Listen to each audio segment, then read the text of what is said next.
Bonjour, bienvenue à un nouvel épisode de Super Humain, la série spéciale d'une grande vie où je vous propose de découvrir des stratégies pratiques pour transformer votre système immunitaire pour qu'il devienne à toute épreuve. Dans cet épisode, nous allons parler de la phase de prévention de mon programme Super Humain. Bienvenue alors au programme Super Humain. Aujourd'hui, dans cet épisode, nous allons parler de la phase de prévention. Alors, si vous n'avez pas vu l'épisode précédent, de quoi s'agit-il? Eh bien, ce programme Super Humain, c'est un programme en phase qui va utiliser cette stratégie naturelle pour aider à optimaliser le fonctionnement de votre système immunitaire. Et puis, les recommandations, bien, sont basées sur un système de phase, c'est-à-dire que les recommandations ne vont pas être les mêmes en fonction de la situation dans laquelle vous vous trouvez face à une infection. Vous allez voir qu'on aura une phase de prévention, une phase d'exposition potentielle où vous avez été dans une situation à risque d'avoir été exposé. Que faire si vous avez développé des symptômes d'une infection? Que faire si tout d'un coup votre système immunitaire s'emballe et part dans une tempête cytokinique? Et puis ensuite pour vous aider à la récupération. Donc vous voyez que les mesures que nous recommandons, eh bien, elles sont adaptées aux différentes phases et puis elles sont adaptées aussi aux personnes. Nous allons faire une différence entre la plupart de la population et les personnes à risque. Et donc aujourd'hui, nous allons parler de cette phase de prévention. Et puis, cette idée de phase de prévention, ben, c'est lorsque l'on se trouve dans une situation de pandémie, par exemple, ou alors ça peut aussi être simplement en hiver, aux périodes où les cas de grippe, par exemple, ou de rhume sont à leur apogée. Si vous voulez mettre en place ces stratégies pour optimaliser votre système, c'est dans ces contextes-là qu'on peut le faire. Donc, pour les mesures protectrices dont on parlait à l'épisode précédent, eh bien, on a discuté des masques et je vous ai montré comment, en fait, ils ne protègent pas la transmission et en même temps, ils sont néfastes pour les individus qui le portent en ayant toute une série d'impacts physiologiques, mais notamment une altération de notre réponse immunitaire qui nous rend plus susceptibles. Oui, si vous ne me croyez pas, regardez l'épisode précédent. Je vous montre, je vous cite les études scientifiques qui le montrent. Alors, dans cette idée de prévention, ici, les mesures protectives, ben, il ne va pas y avoir grand-chose à mettre en place réellement. On va surtout axer pour la population générale les fondamentaux du style de vie et des suppléments qui sont importants pour un bon fonctionnement de notre système immunitaire, et puis des stratégies d'appui antiviral, de stimulation des cellules naturelles killer, de soutien à la réponse TH1. Si vous n'êtes pas familier avec ces termes, je vous invite à regarder les premiers épisodes de cette série où je vous explique exactement comment fonctionne notre système immunitaire, les anti-inflammatoires naturels et les antioxydants, donc pour les personnes qui sont à risque. Alors, pour commencer, ben, les fondamentaux dans la prévention, ce sont vraiment les grands fondamentaux dont on a parlé aussi plus tôt dans cette série, s'assurer de dormir suffisamment, 7 à 8 heures par nuit, un sommeil de qualité, réduire au maximum notre stress, avoir une activité physique adaptée. Si nous sommes en phase d'exposition potentielle parce que voilà, c'est une période de grippe ou qu'il y a une épidémie ou une pandémie, eh bien, on peut rajouter aussi, vu que ces infections virales respiratoires vont affecter notre capacité respiratoire, on peut aussi rajouter à notre activité physique adaptée un entraînement musculaire respiratoire, dont je vous parlerai dans quelques minutes, maintenir une alimentation saine, maintenir un lien social constructif, je veux dire constructif pour voilà, dire d'éviter de s'entourer de personnes toxiques, et puis les traitements manuels aussi, que je vous ai présenté dans l'épisode 14, l'impact notamment de la chiropractique et de l'ostéopathie sur notre système immunitaire. Alors, ensuite, dans les fondamentaux, il y a un certain nombre d'éléments dont il faut qu'on parle. Donc, vous voyez que les recommandations ici, ce sont des recommandations un petit peu générales qu'il est bon d'avoir pour sa santé en général. 3 à 5 séances hebdomadaires d'une activité physique, 30 minutes de marche, c'est déjà suffisant.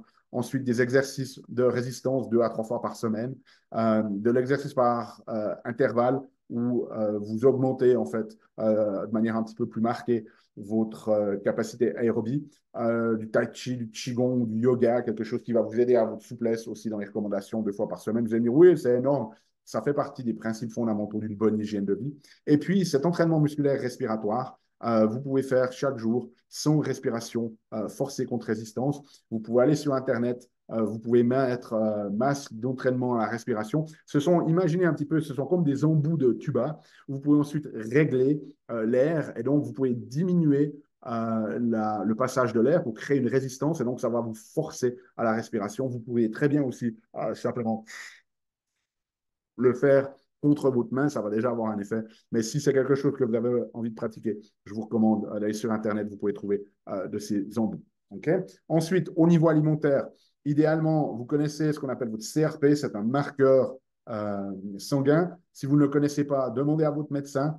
Si vous avez une CRP en dessous de 1, eh bien, pas de recommandation particulière à part le fait d'avoir une alimentation saine de type anti-inflammatoire. Si vous avez des facteurs de risque, c'est-à-dire que vous avez des maladies, si vous avez de l'obésité ou si vous avez une CRP ultra sensible supérieure à une qui indique un état micro-inflammatoire, alors je vous recommande une alimentation anti-inflammatoire du type de celle que nous avons développée à Resoleo.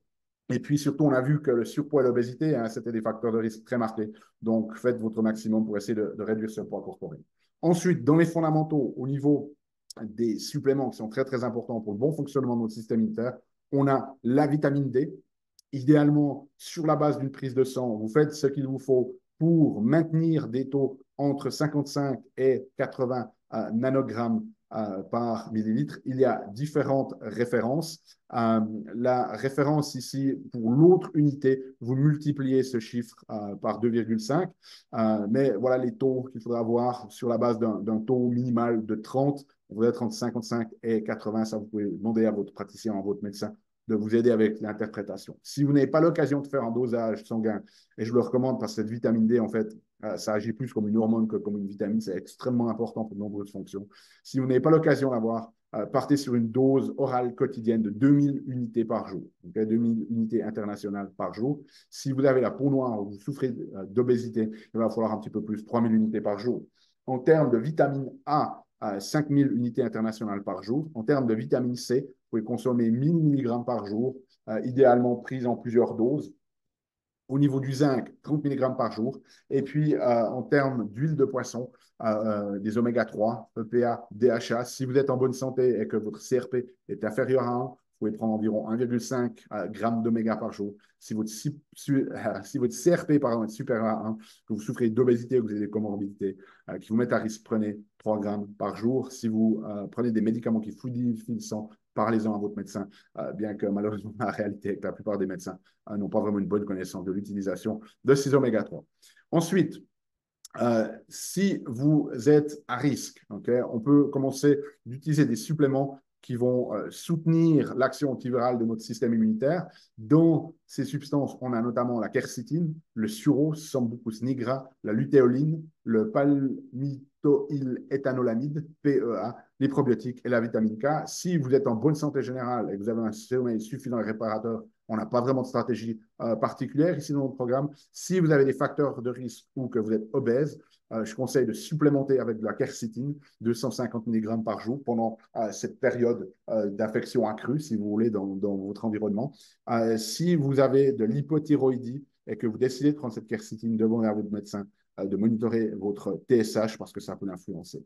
Si vous dormez mal, vous pouvez supplémenter avec 2 à 3 mg de mélatonine le soir, 1 heure avant l'endormissement. Si vous êtes stressé, en plus des fondamentaux, vous pouvez prendre 200 à 300 mg de magnésium. Je mets toujours à tolérance orale si vous en consommez trop, vous sel pour devenir un petit peu molle. Donc, vous pouvez réduire la dose. Donc, les autres stratégies qu'on peut faire, c'est stimuler les cellules naturales killer qui font partie de cette première ligne de défense contre les virus. On en a plusieurs ici à disposition. L'astragale, l'endographis, le champignon reishi, par exemple. Dans cette phase de prévention, on ne va même pas aller utiliser ce genre d'éléments. Si vous êtes en bonne santé générale, les recommandations qui vont aussi avoir un effet positif sur ces cellules NK, une tasse de thé vert par jour. Si vous avez des facteurs de risque, vous êtes obèse, consommez un peu plus d'ail, consommez du curcuma sous forme d'épices et puis buvez 2 tasses de thé vert par jour. L'autre notion que l'on peut faire, c'est soutenir la réponse TH1, qui est la réponse antivirale de notre système immunitaire. Différentes possibilités, ici l'hydraste du Canada, la Scutellaire chinoise, la réglisse et l'équinacée. Si vous êtes en bonne santé générale, pas de recommandation spécifique à ce niveau-là, laissez faire votre corps. Si vous avez des facteurs de risque, vous êtes obèse ou vous avez un système immunitaire affaibli, par exemple, vous faites des infections URL, donc des voies respiratoires supérieures fréquentes, vous pouvez supplémenter avec de l'équinacée, 500 mg par jour. Pour la notion d'anti-inflammatoire, on a différents éléments à notre disposition, le curcuma, le thé vert, le resveratrol, la mélatonine et le PEA. Si vous êtes en bonne santé et que votre CRP est inférieur à 1, pas de recommandation spécifique. Si vous avez des facteurs de risque, que vous êtes obèse ou que vous avez une CRP élevée en dessus de 1 qui montre des signes de micro-inflammation, je vous recommande de supplémenter avec du curcuma 500 mg 1 à 2 fois par jour. Et puis ensuite, en matière d'antioxydants, dans la phase de prévention, différents antioxydants à notre disposition. Si vous êtes en bonne santé générale, pas de recommandations particulières. Si vous avez des facteurs de risque ou vous êtes obèse, vous pouvez supplémenter avec de la N-acétylcystéine, 600 mg 2 fois par jour. Okay? Donc voilà pour résumer ces interventions dans la phase de prévention. À nouveau, si vous êtes en bonne santé générale, focalisez-vous juste sur les fondamentaux. Si si vous faites partie des personnes à risque et que vous voulez vraiment optimiser, eh bien, vous pouvez mettre en place ici les stratégies 3, 4, 5, 6 et 7. Okay? Donc, si vous avez des questions, n'hésitez pas. Des commentaires, même chose, laissez-les. Nous, on se retrouve la semaine prochaine pour parler des stratégies à mettre en place lors de la phase d'exposition potentielle. Et nous, on se retrouve la semaine prochaine pour un nouvel épisode. D'ici là, souvenez-vous, aimez la vie, émerveillez-vous et contribuez chaque jour un petit peu plus.